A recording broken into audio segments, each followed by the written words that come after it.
تلاوت کی سورہ زمر میں اللہ تعالیٰ فرماتا ہے قیامت کے دن کا منظر کیسے قیامت قائم ہوگی۔ وَنُفِخَ فِي الصُّورِ فَصَعِقَ مَنْ فِي السَّمَاوَاتِ وَمَنْ فِي الْأَرْضِ إِلَّا مَنْ شَاءَ اللَّهُ۔ سور پھونکی جائے گی۔ ہوگا یہ کہ ایک وقت آئے گا اس کا جب دنیا اینڈ ہونے والی، ختم ہونے والی۔ سائنس بھی آج اس بات کو تسلیم کر رہا ہے کہ یہ جو سولار سسٹم ہے اس کی ایک عمر ہے، اس کی ایک ایج ہے، اس کے بعد یہ ختم ہونے کے قریب آئے گا۔ تارے اپنی اپنی عمر مکمل کر کے بلیک ہولز میں جا رہے ہیں۔ گیلیکسی کے اندر جو سٹارز ہیں ان کی عمر ایک لیمیٹڈ عمر بتائی جا رہی ہے، اس میں سورج کی بھی عمر ہے، چاند کی بھی عمر بتائی جا رہی ہے۔ یہ سائنس کی باتیں ہیں، لیکن اللہ نے قرآن میں فرمایا چاند اور سورج یہ ٹکرا دیے جائیں گے، تارے ایک دوسرے سے سب ٹکرا دیے جائیں گے۔ اذا الشمس کورت واذا النجوم انکدرت۔ 30ویں پارے میں اللہ تعالیٰ نے اس میں فرمایا جب سورج کو یعنی ٹکرا دیا جائے گا اور ستارے آپس میں ٹکرا دیے جائیں گے اور سورج کالا ہو جائے گا، یعنی کچھ نہ کے برابر رہ جائے گا قیامت کے قریب۔ وَإِذَا الْجِبَالُ سُيِّرَتْ، اور پہاڑ جو ہے نا اڑا دیے جائیں گے اور سمندروں میں آگ لگا دی جائے گی، زمین پوری ختم کر دی جائے گی۔ اور سورہ قارعہ میں آپ نے پڑھا ہوگا یوم یکون الناس کالفراش المبثوث وتکون الجبال کالعہن المنفوش۔ تم لوگوں کو دیکھو گے کہ پتنگوں کی طرح سے اڑ رہے ہوں گے، اور پہاڑوں کو دیکھو گے کہ روئی کا پھا جو ہوتا ہے، روئی کا پھا اس طرح سے پہاڑ بکھر چکے ہوں گے۔ اور اس کے بعد یہ قیامت جو آنی ہے اس کا یعنی پروسیس کس طرح سے، شروعات کیسی ہوگی، وہ ایک لمبی گفتگو ہے۔ مختصراً عرض کرتا ہوں کہ آیات حضور اکرم صلی اللہ تعالیٰ علیہ وسلم کی احادیث میں جو نشانیاں بیان کی گئی ہیں اس اعتبار سے قیامت کے قریب بڑی بڑی نشانیاں آئیں گی۔ دجال آئے گا، دابۃ الارض آئے گا، یاجوج ماجوج نکلیں گے، پھر اس کے بعد سورج پچھم سے نکلے گا۔ یہ سب بڑی بڑی نشانیاں ہیں۔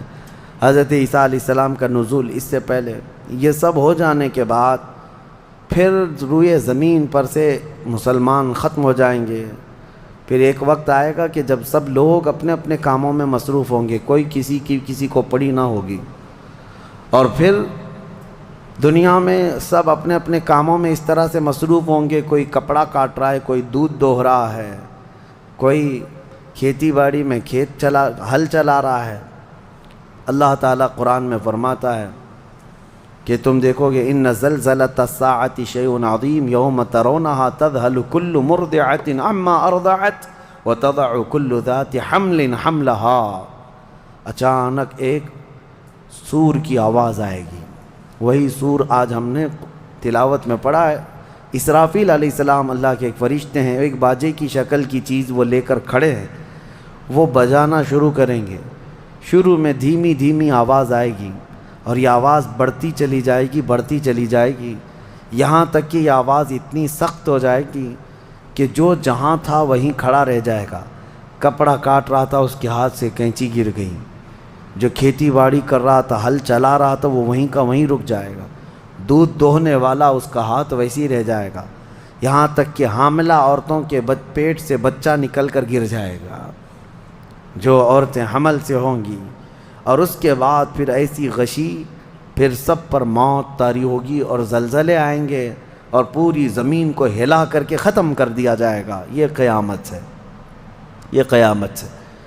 سور پھونکنے پر سارے انسان جتنے روئے زمین پر ہیں سب کے سب ختم ہو جائیں گے۔ اس کے بعد اللہ تعالیٰ فرماتا ہے ثم نفخ فیہ اخری، پھر دوسری بار سور پھونکنے کا حکم ہوگا۔ لیکن کیسے؟ سور جب حضرت اسرافیل علیہ السلام پھونکیں گے، پہلے انسانوں کی موت، پھر یہاں پر جتنی مخلوقات ہیں، جنات ہیں، جانور ہیں، سب کی موت، چرند پرند تو چھوڑے، نباتات، یہ پیڑ پودوں میں کی جان ختم۔ چاند سورج کو جب ختم کر دیا گیا تو پھر کوئی چیز ہی نہیں، ستارے، چاند، سورج سب بلکہ اللہ تعالیٰ کے جتنے ملائکہ ہیں، جبرائیل امین علیہ السلام سے لے کر دوسرے ایک فرشتے تک، سارے ملائکہ کو بھی موت آئے گی، سب موت کے شکار ہوں گے، اور سارے جب انتقال کر جائیں گے تو پھر بچتا کون ہے؟ صرف حضرت اسرافیل علیہ السلام، جنہوں نے سور پھونکا۔ اب ان کو سور پھونکنے کا حکم جو تھا وہ کہا جائے گا روک دو اب۔ پھر اللہ تعالی حضرت اسرافیل علیہ السلام کو بھی موت طاری کرے گا، اور روح نکالنے والا فرشتہ کون ہے؟ ملک الموت عزرائیل علیہ السلام۔ اب تک یہ سب کی روح نکال چکے ہوں گے، اور پھر اللہ تعالیٰ عزرائیل علیہ السلام کی بھی روح نکال دے گا۔ عزرائیل جو سب کی روح نکالتے ہیں، ان کو بھی موت ہے، ان کو بھی موت ہے۔ اور پھر ہم نے پڑھا کل شیء ہالک الا وجہہ، ہر شے فنا ہو جائے گی سوائے رب العالمین کے۔ کل من علیہا فان ویبقى وجہ ربک ذو الجلال والاکرام، جو کچھ بھی ہے سب فنا ہو جائے گا، تمہارے رب کی ذات صرف باقی رہے گی، کوئی نہیں باقی رہے گا۔ پھر جب مولا کی مرضی ہوگی، رب تبارک و تعالیٰ دوبارہ اسرافیل علیہ السلام کو اٹھائے گا۔ اسرافیل علیہ السلام دوبارہ اٹھیں گے، اور پھر ان سے کہا جائے گا دوبارہ سور پھونکو، پھر سے پھونکو۔ اب جب دوبارہ حضرت اسرافیل علیہ السلام سور پھونکیں گے تو یہ زندگی کا سور ہے۔ پہلے والا یہ نفخہ اولا اس کو کہتے ہیں، وہ موت کا تھا، اور نفخہ ثانیہ حیات کا ہے، زندگی کا ہے۔ اب رب تعالیٰ نے جو وعدہ فرمایا تھا کہ ہم تمہیں موت کے بعد دوبارہ اٹھائیں گے، یہ وعدہ اس وقت پورا ہوگا۔ اب دوسرے مرتبہ جب سور پھونکنا شروع کرتے ہیں اسرافیل علیہ السلام، کتنے انسان آئے گئے، آدم علیہ السلام سے لے کر قیامت تک، سب وہ زمینوں میں جہاں کہیں ہوں گے، کسی کو جلا کر ختم کر دیا گیا ہو، کسی کو جانور کھا گیا ہو، کسی کو پانی میں ختم کر دیا ہو، کسی بھی طرح سے، لیکن مولا تعالیٰ سب کو اٹھانے والا ہے۔ لیکن فرمایا حدیث پاک میں ہے کہ یہ دوسری سور پھونکنے کے بعد سب سے پہلے روئے زمین پر جو اٹھیں گے وہ محمد الرسول اللہ کی ذات۔ میرے آقا صلی اللہ تعالیٰ علیہ وسلم فرماتے ہیں میں اپنی قبر سے اٹھوں گا سب سے پہلے، اور محشر کے میدان کی طرف جو حضور جائیں گے تو فرماتے ہیں حضور صلی اللہ علیہ وسلم اٹھیں گے، ان کے بعد ابو بکر صدیق، ان کے بعد عمر فاروق رضی اللہ تعالیٰ عنہ، پھر ساری کائنات کو اللہ اٹھائے گا۔ اور جب رسول کریم صلی اللہ تعالیٰ علیہ وسلم فرماتے ہیں میں میدان قیامت میں اس حال میں آؤں گا کہ میرا ایک ہاتھ ابو بکر کے کندھے پر ہوگا، دوسرا عمر ابن خطاب کے کندھے پر ہوگا۔ یقیناً وہ اس دن کے دولہ ہیں، قیامت کا منظر ہے جب رسول کریم صلی اللہ تعالیٰ علیہ وسلم تشریف لائیں۔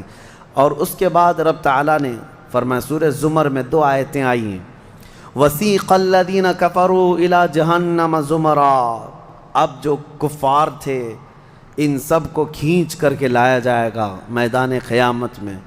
پہلے تو میں آپ کو بتا دوں پوری تفصیلات قیامت کے میدان میں، اس کے بعد ان آیتوں کی تفسیر پر آتا ہوں۔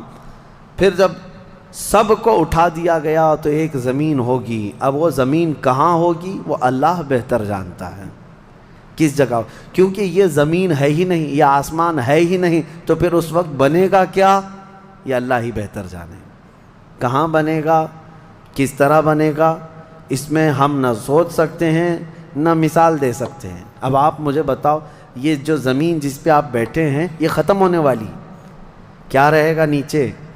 آسمان جو دکھ رہا ہے یہ بھی ختم ہونے والا ہے، پھر کیا رہے گا اوپر ہمیں نہیں معلوم۔ لیکن اللہ کریم ایک زمین بنائے گا جس کے متعلق کہا گیا وہ تانبے اور پیتل سے بنی ہوئی ہوگی، یہ مٹی والی زمین نہیں۔ اور پھر اس کے بعد سورج کو پھر دوبارہ زندہ کیا جائے گا، اور سورج کو سب کے سروں پر لا کر کھڑا کر دیا جائے گا۔ اب وہ زمین اور جس میں سارے انسانوں کو جمع کر دیا گیا ہے، آپ اندازہ کریں وہ زمین میں نہ کوئی عمارت ہوگی نہ درخت ہوگا، وہ بالکل فلیٹ زمین ہے، صرف میدان ہی میدان ہے۔ ایسا نہیں ہے کہ یہاں پر کوئی میدان اور تھوڑی دور کے بعد کوئی عمارت دکھے گی یا کوئی درخت دکھے گا یا کوئی پہاڑ، نہیں، کچھ نہیں، صرف سیدھی زمین۔ اسی لیے کہ وہاں تم 500 سال بھی اس میدان میں بھاگتے رہو گے تو سائے کے لیے ایک پتا بھی نہیں ملے گا، ایک پتا بھی نہیں، کہاں سایہ حاصل کر سکو۔ لیکن کچھ خوش نصیبوں کے لیے اللہ نے فرمایا کہ عرش کا سایہ انہیں اللہ عطا فرمائے گا۔ وہ کون لوگ ہیں؟ ان میں کئی لوگ ہیں، جس میں سے ایک ہی میں بتاتا ہوں، رجل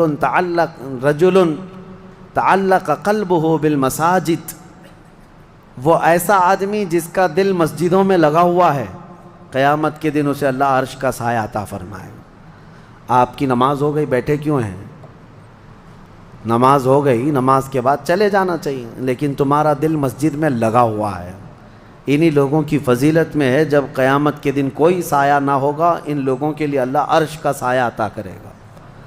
اب یہ جو سارے لوگ جمع ہوں گے، کسی کو کچھ پتہ نہیں کہ ہونا کیا ہے، کسی کو نہیں پتہ کہ کیا ہونا ہے، نفسا نفسی کا عالم ہے، اور سب ایک دوسرے کو تک رہے ہیں۔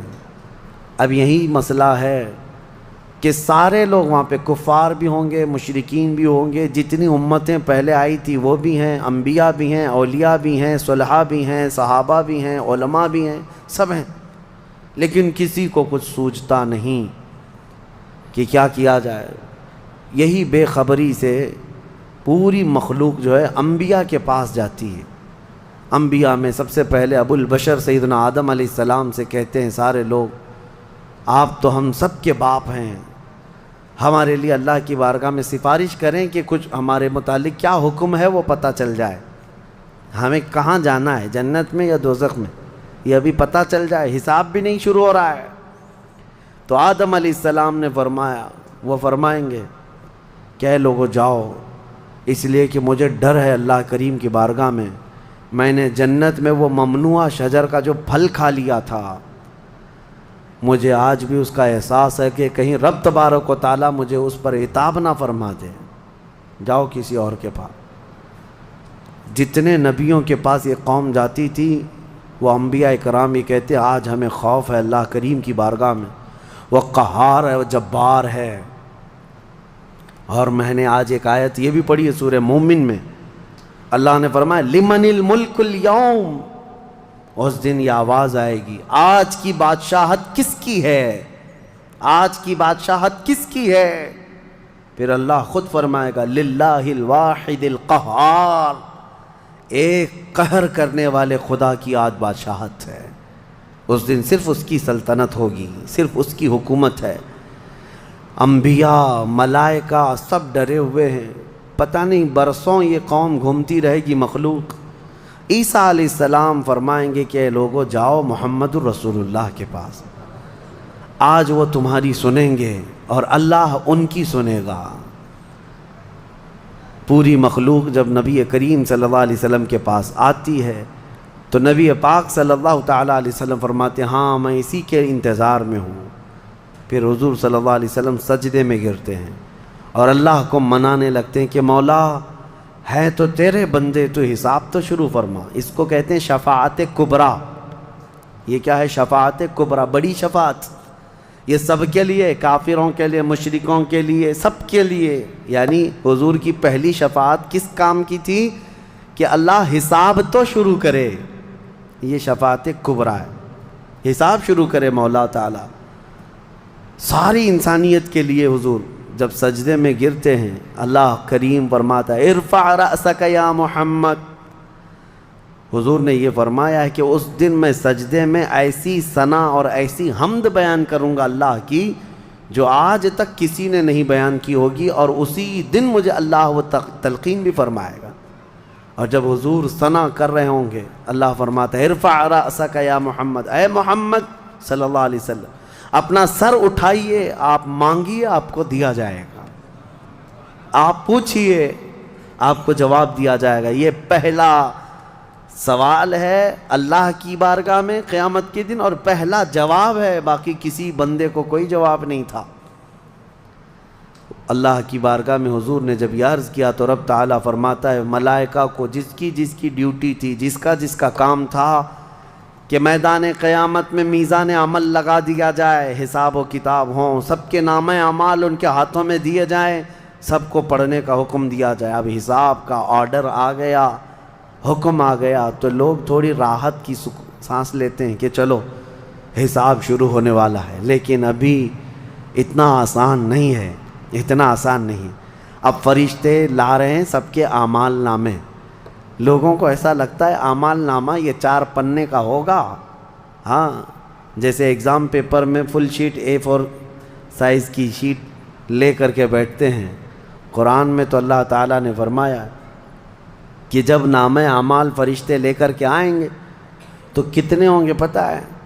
تمہاری نظر جہاں تک جاتی ہوگی وہاں تک صرف کتابیں تمہاری ہوں گی، صرف تمہاری کتابیں فرشتے لاد کر کے لا رہے ہوں گے. اس میں سب لکھا ہوگا، زندگی میں جتنی مرتبہ باتیں کیا تھا، جو کچھ بھی کیا تھا، سب ڈیٹیل ہوگا. اور ہر آدمی وہاں پکار کر کے کیا کہتا ہے؟ ما لی ھذا الکتاب لا یغادر صغیرۃ ولا کبیرۃ الا احصاها. اے اللہ تو کیسی کتاب بنا دیا، اس میں چھوٹی چیز بھی نہیں چھوڑی گئی، بڑی چیز بھی نہیں چھوڑی گئی، سب لکھ دیا گیا ہے. اور پھر لا کر کے تھما دیا جائے گا. یہ پہلی علامت ہے کہ جس کے سیدھے ہاتھ میں اس کے نامہ اعمال پکڑا دیے جائیں گے، فرمایا گیا اس کے لیے وہیں سے ہلکا پن ہے، بشارت ہے کہ آسانی ہوگی. اور جس کے بائیں ہاتھ میں فرشتوں نے پکڑا دیا تو سمجھ لو کہ اب لمبا اس کا وقت جانے والا ہے، حساب سخت ہونے والا ہے. یہ تو صرف پڑھ کے سنانا ہے اور اس کے بعد پھر پکڑ ہوگی کسی کام پر. یہ تو نے کیوں کیا تھا، اس کی وجہ بتا. یہ تو نے کیوں کھایا تھا، اس کی وجہ بتا. اس کے ساتھ ایسا کیوں کیا تھا، اس کا سبب بتا. صرف پڑھ کر کے سنانا نہیں ہے، جو کیا تھا اس کی وجہ بتانا ہے. اور جب وجہ کچھ نہ ہوگی، حکم آ جائے گا کہ انہیں اوندھے منہ کھینچ کر کے دوزخ کی طرف لے جائیں. یہ قیامت کے دن ہو رہا ہے. اب یہاں پر ایک دوسری شفاعت ہے میرے آقا صلی اللہ علیہ وسلم. اب یہ جو شفاعت ہے یہ خاص امت محمدیہ کے لیے. ایک شفاعت حضور نے فرمائی سارے انسانوں کا حساب شروع ہو جائے. جب حساب شروع ہو گیا تو حضور صلی اللہ تعالیٰ علیہ وسلم پھر سجدہ کرتے ہیں اللہ کی بارگاہ میں. اللہ فرماتا ہے محبوب سر اٹھائیں، پوچھیں، آپ کو دیا جائے گا. حضور عرض کرتے ہیں مولا میری امت کی بخشش آسان فرما دے، میری امت کا حساب آسان فرما دے. اب حضور کو اختیار دیا جائے گا. حضور کی یہ بھولی بھالی امت جہاں جہاں ہوگی، حضور صلی اللہ علیہ وسلم فرماتے ہیں میں ان کو دور سے پہچان رہا ہوں گا. دیکھو میرے عزیزو، بھرا مجمع ہے، کتنی امتیں ہیں. ایک صحابی نے پوچھا یا رسول اللہ ہم کو آپ قیامت میں پہچانیں گے؟ حضور نے فرمایا یقیناً پہچانوں گا. کیسے؟ حضور فرماتے ہیں زندگی میں تم جو وضو کرتے تھے، یہ جو اعضائے وضو ہیں، چہرہ اور ہاتھ، حضور فرماتے ہیں قیامت کے دن یہ سورج کی طرح چمک رہے ہوں گے. اور اسی چمک سے میں پہچان لوں گا یہ میری امت ہے. جس کے ہاتھ چہرے چمک رہے ہوں. جو وضو ہی نہیں کرتا اس کا کیا چمکے گا؟ لیکن حضور صلی اللہ تعالیٰ علیہ وسلم نے حدیث پاک ہے یہ، وضو کے اعضاء کی چمک سے حضور اپنی امت کو پہچان لیں گے، فلاں میرا امتی ہے، فلاں میرا امتی ہے. بہرحال اب اس کے بعد اب میں ان آیتوں کی طرف آتا ہوں. حساب و کتاب ہو رہا ہوگا. سب سے پہلے وہاں پر قیامت کے دن جن کو لایا جائے گا، الگ الگ روایات ہیں، اس میں 3 لوگوں کے متعلق فرمایا گیا، ایک عالم، ایک شہید اور ایک امیر آدمی پیسے والا. حالانکہ تینوں اچھے لوگ تھے. دنیا میں یہ جو امیر تھا بہت پیسہ بانٹتا تھا، اور یہ قاری قرآن تلاوت اچھی کرتا تھا، اور یہ شہید تو جنگ میں شہید ہوا تھا لڑ کر کے. تینوں کا حساب ہو رہا ہوگا. سب سے پہلے رب تبارک و تعالیٰ اس قاری قرآن کو بلائے گا، بتا تو قرآن کیوں پڑھتا تھا؟ وہ کہے گا میں نے تجھے اچھی آواز دی تھی، اچھی آواز دی تھی، تو نے اس آواز کا کیا کیا؟ وہ کہتا ہے میں قرآن پڑھتا تھا بہترین انداز میں. رب تعالیٰ فرماتا ہے تو اس لیے پڑھتا تھا کہ لوگ تیری آواز کی تعریف کریں، کیا آواز ہے. اور لوگوں نے تعریف کر دیا. دنیا میں تجھے تیرا بدلہ مل گیا، یہاں قیامت میں کچھ نہیں، جاؤ جہنم میں. مالدار آئے گا، اس سے رب تعالیٰ فرمائے میں نے تجھے بہت مال دیا تھا، کیا کیا؟ کہے گا رب تعالیٰ میں نے غریبوں میں تقسیم کیا ہے، بہت خیرات کیا ہے. اللہ کریم فرماتا ہے کہ تو نے تو یہ نیت سے تقسیم کیا تھا نا کہ لوگ تجھے دیالو کہیں، سخی کہیں، تیری مال کی تعریف کریں، تو لوگوں نے تو وہ تعریف کر دی، دنیا میں جو تجھے ملنا تھا وہ مل گیا، تیری خواہش ہو گئی، یہاں کچھ نہیں، اسے بھی فرمایا جائے گا دوزخ میں ڈال دو۔ تیسرا جو شہید ہے اس کے لیے بھی رب تعالیٰ فرماتا ہے میں نے تجھے جوانی دی تھی، کیا کیا؟ کہا اے اللہ میں لڑتا رہا کافروں کے مقابل میں اور اپنی جان دے دیا۔ فرماتا ہے رب تعالیٰ کہ تو یہ سوچتا تھا نا کہ لوگ تیری بہادری کی تعریف کریں، لوگ تجھے بطل جلیل کہیں، مجاہد کہیں، تو یہ لوگوں کی تعریف سننے کے لیے کرتا رہا۔ اگر تیری یہی خواہش تھی اور لوگوں نے تیری تعریف دنیا میں بہت کر دی، اب یہاں تیرا کچھ نہیں ہے، اسے بھی دوزخ میں بھیج دیا جائے۔ یہ ریاکاری ہے۔ یہ پہلا حساب جن لوگوں کا ہونے والا ہے، یہ 3 لوگوں کے بارے میں حدیث پاک میں ہے۔ پھر میرے آقا صلی اللہ علیہ وسلم فرماتے ہیں قیامت کے میدان سے اس وقت تک کوئی پیر ہٹا نہیں سکتا جب تک اللہ 5 سوالات نہ کر لے۔ ان میں سے پہلا سوال یہی ہے کہ اللہ فرمائے گا میں نے تجھے جوانی دی تھی، تو نے کہاں خرچہ کیا؟ یہ ہر ایک کو بتانا پڑے گا، ہر ایک کو بتانا پڑے گا۔ اب آپ اپنی اپنی تیاری کر لو کہ کہاں کہاں خرچہ کیا، اللہ کو مجھے بتانا ہے۔ آج اگرچہ تم ہماری باتوں کی طرف توجہ نہیں کرو گے، کیئر نہیں کرو گے، لیکن ایک دن وہ آئے گا جب تمہیں اللہ کی بارگاہ میں کھڑے ہو کر اپنی جوانی کا پل پل بتانا ہوگا، وہاں کوئی چارہ نہیں ہوگا۔ وہی اب آیت کریمہ ہے وَسِيقَ الَّذِينَ كَفَرُوا إِلَى جَهَنَّمَ زُمَرًا حَتَّى إِذَا جَاءُوهَا فُتِحَتْ أَبْوَابُهَا وَقَالَ لَهُمْ خَزَنَتُهَا، کافروں کی جماعت کو فرشتے کھینچتے ہوئے دوزخ کی طرف لائیں گے۔ دوزخ کیسی ہوگی میں انشاءاللہ العزیز اس کو عرض کروں گا آخری میں، رمضان کے اخیر میں، کیونکہ یہ جو عشرہ گزر رہا ہے یہ جہنم سے آزادی کا عشرہ ہے۔ کاش اللہ ہمارا نام بھی آزاد ہونے والوں میں شامل فرمائے کہ جہنم سے آزاد ہونے والوں میں ہمارا نام شامل ہو گیا تو پھر قسمت ہی قسمت سے۔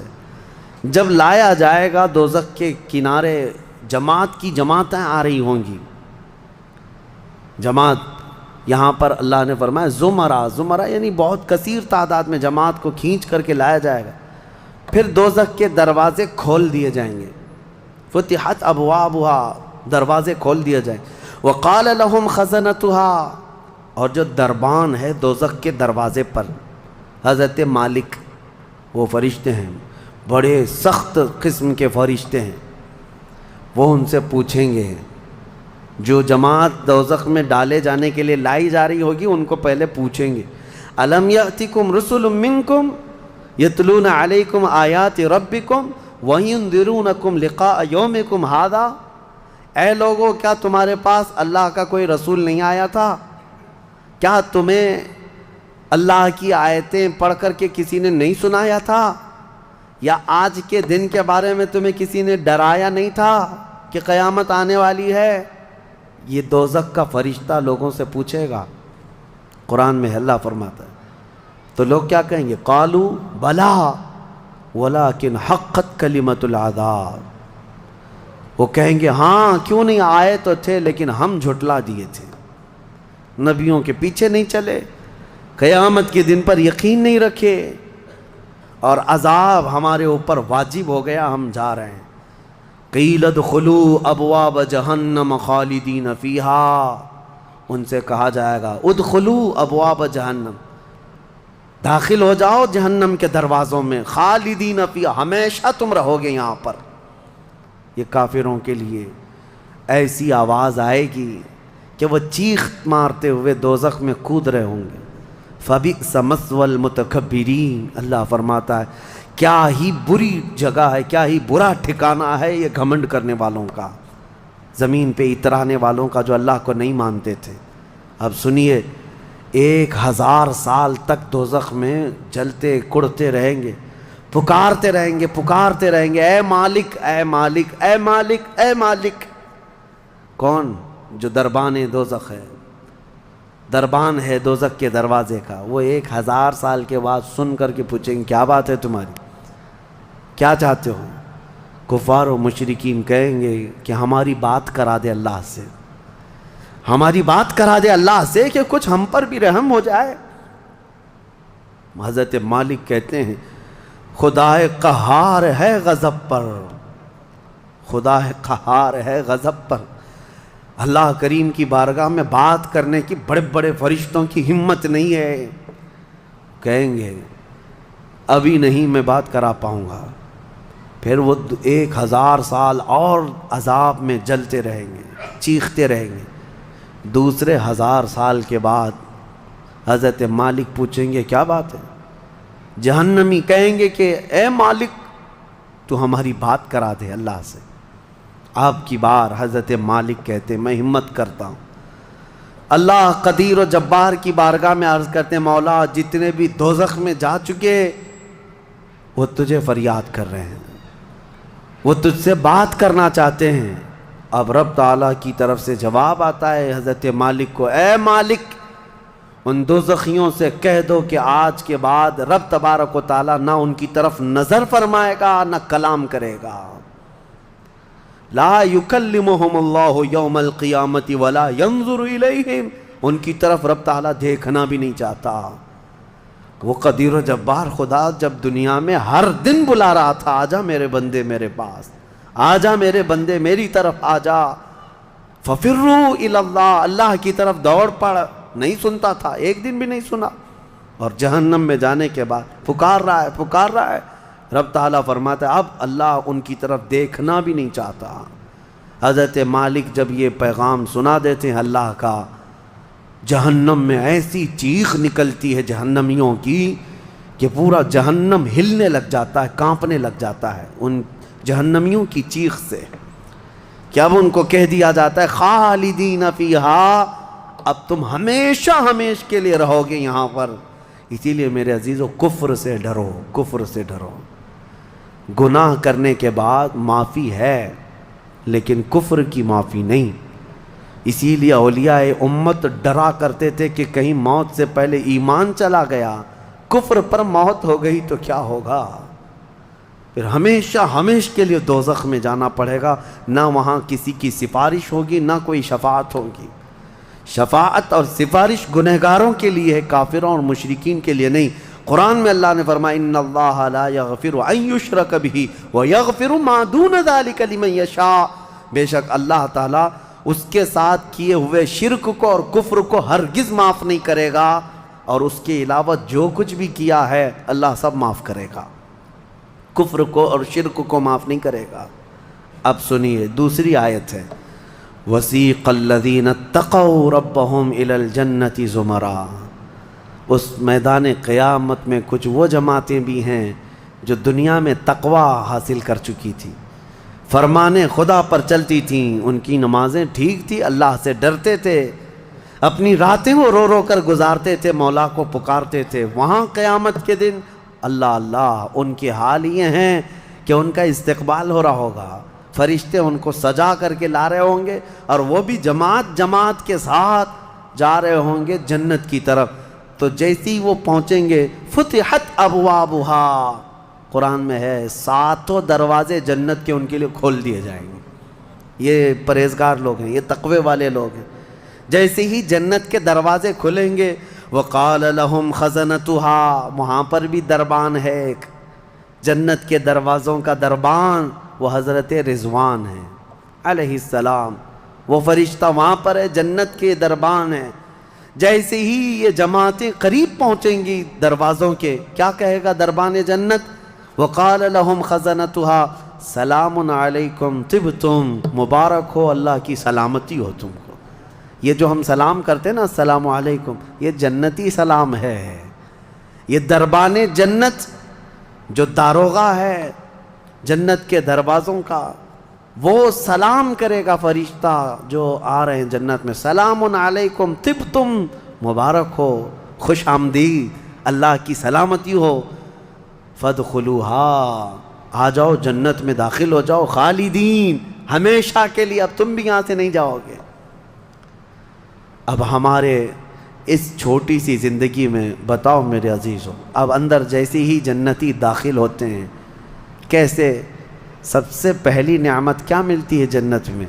اللہ اکبر، آپ کے لیے اور ہمارے لیے سیب ملے گا، انگور ملے گا، گوشت ملے گا کھانے کے لیے، کیا ملے گا؟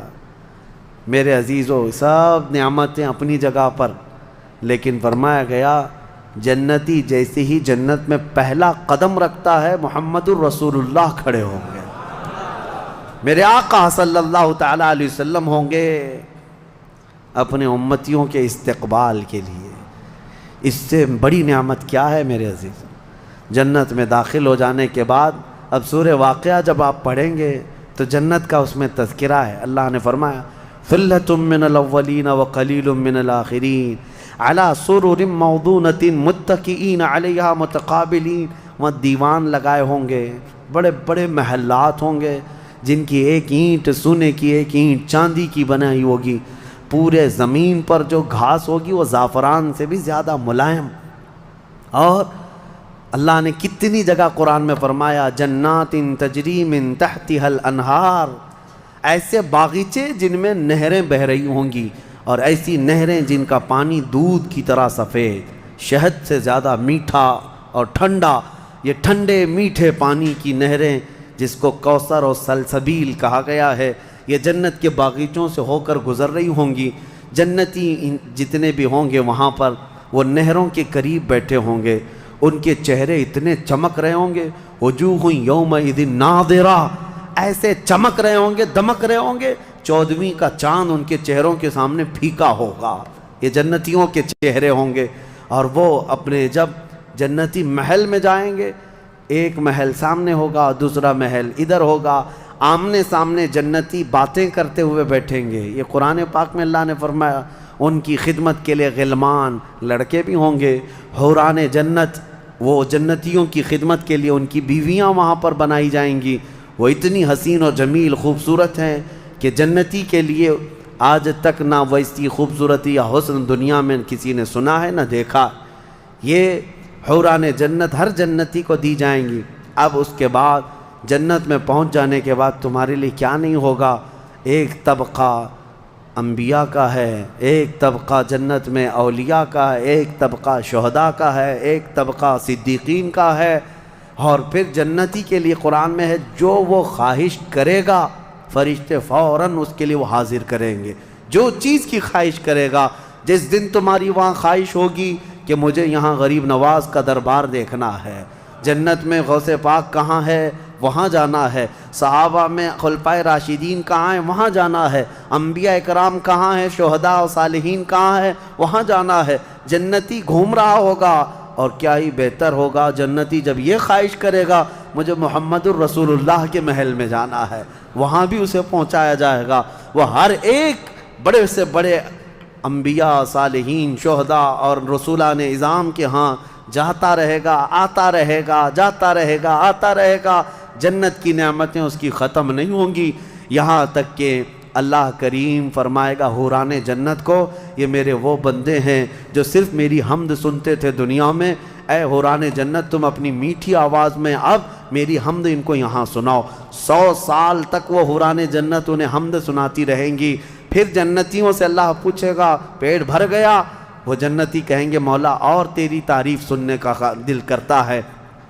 داؤد علیہ السلام جن کی آواز میں بڑی مٹھاس تھی، رب تعالیٰ فرمائے گا اے میرے داؤد خلیفۃ اللہ، آؤ ان جنتیوں کو اپنی سریلی آواز میں میری حمد سناؤ۔ اب وہ 100 سال تک سناتے رہیں گے، اور جنتی مدہوش ہوں گے اور سنتے رہیں گے، یہ جنت کے ترانے وہاں پر سنائے جا رہے ہیں۔ اس کے بعد پھر رب تعالیٰ فرمائے گا اب تم سیراب ہو گئے کہ داؤد علیہ السلام کی زبان سے تو چڑیاں بھی سننے کے لیے کھڑی ہو جاتی تھی، پرندے بھی ہوا میں رک جاتے تھے۔ اب جنتی کہیں گے کہ مولا اور تیری حمد ہو اور تیری تعریف ہو، ہم سننا چاہتے ہیں۔ رب تعالیٰ جب فرمائے گا اے فرشتوں حجابات ہٹاؤ، اب میں سناؤں گا اور میرے بندے سنیں گے۔ اب یہ جنت کی سب سے بڑی نعمت وجوہ یومئذ ناظرہ الی ربہا ناظرہ، مولا فرماتا ہے چہرے چمک رہے ہوں گے اس بات کے لیے کہ بغیر حجاب کے وہ اپنے اللہ کو دیکھ رہے ہوں گے۔ اس سے بڑی نعمت جنتی کو کچھ نہیں ہے کہ مولا کریم حجابات ہٹا دے گا، جس کے تم یہاں سجدے کرتے ہو، جس سے تم گڑ گڑا کر مانگتے ہو، وہ مولا جنت میں پردے ہٹا دے گا، اور فرمایا گیا جنت کی سب سے بڑی نعمت دیدار الہی ہے۔ اسی لیے رمضان میں بھی میرے آقا نے فرمایا افطار کرنے والے کو دو خوشیاں دی جائیں گی، کہ جب بندہ افطار کرتا ہے تو اس کے لیے بھی یہ فرمایا گیا ہے کہ جیسے ہی وہ افطار کرتا ہے، ایک تو اس کے پیٹ ٹھنڈے ہونے کی خوشی ہے، گلا تر ہونے کی خوشی ہے، لیکن دوسری خوشی ہر افطار کرنے والے روزے دار کے لیے کہ رحمان فرمائے گا میں نے تیرا محفوظ کر لیا ہے جنت میں، اب تجھے میں اپنا دیدار کراؤں گا۔ روزے داروں کو اللہ کا دیدار ہوگا تو یہ جنتی جنت میں پہنچ جائیں گے، دوزخی دوزخ میں پہنچ جائیں گے۔ میں نے یہ جو 2 آیتیں آئی تھی اس کی تفسیر آپ کے سامنے رکھ دی، فیصلہ تمہارے پاس ہے، زندگی کیسی گزارو گے۔ لیکن میرے آقا نے فرمایا جنت کا جو راستہ ہے نا وہ کیسا ہے؟ کانٹوں سے بھرا ہوا ہے۔ یہاں دنیا میں جہنم کا راستہ پھولوں سے سجا ہوا ہے، بہت ٹھنڈا ہے، بہت آرام دہ ہے۔ دوزخ کا راستہ، میں الٹا تو نہیں بول رہا، سیدھا ہی بول رہا ہوں، جہنم کا راستہ پھولوں سے سجا ہوا ہے اور جنت کا راستہ کانٹوں سے بھرا ہوا ہے۔ میرے آقا نے فرمایا یہاں دنیا میں کانٹوں سے بھرا ہوا ہے، لیکن اس پر اگر کوئی چل گیا تو وہ کانٹے ختم ہوتے ہی اس کے لیے جنت کے باغات ہیں۔ اور جو دنیا میں ان پھولوں کے راستے کو چن لیا دوزخ کے، جیسے ہی یہ راستہ ختم ہوگا اس کے بعد صرف آگ ہی آگ ہے، آگ ہی آگ ہے۔ چنو کون سا راستہ، تم یہاں کے پھول چاہتے ہو یا پھر آخرت کے باغیچے، یا یہاں کے کانٹے اور آخرت کی آگ، یہ تمہارے ہاتھ میں ہے، کس طرح سے تم اپنی زندگی کو متعین کرتے ہو۔ بس یہ رمضان کی آج پہلی تاکرات ہے، ہو سکتا ہے آج شب قدر ہو، اور اللہ کریم کی بارگاہ میں مانگو کہ اے اللہ ہمیں بن مانگے تو نے اپنے حبیب کی امت میں پیدا کیا ہے، اور ہم تیری بارگاہ میں اب سوال کرتے ہیں مولا تو اپنی جنت سے ہم غریبوں کو محروم نہ فرما۔ اے اللہ ہم تیری دوزخ میں ہم تیری جنت میں جانے کے قابل تو نہیں، لیکن تیری دوزخ کا عذاب سہنے کے بھی قابل نہیں، بس تو اپنے فضل اور جود و کرم سے ہم سب کی بخشش کر اور ہمیں جنت عطا فرما۔ الہی لست للفردوس اہلا ولا اقوى على نار الجحیم فاغفر ذنوبی بفضل جودک یا اللہ۔ وآخر دعوانا ان الحمد للہ رب العالمین۔ السلام علیکم۔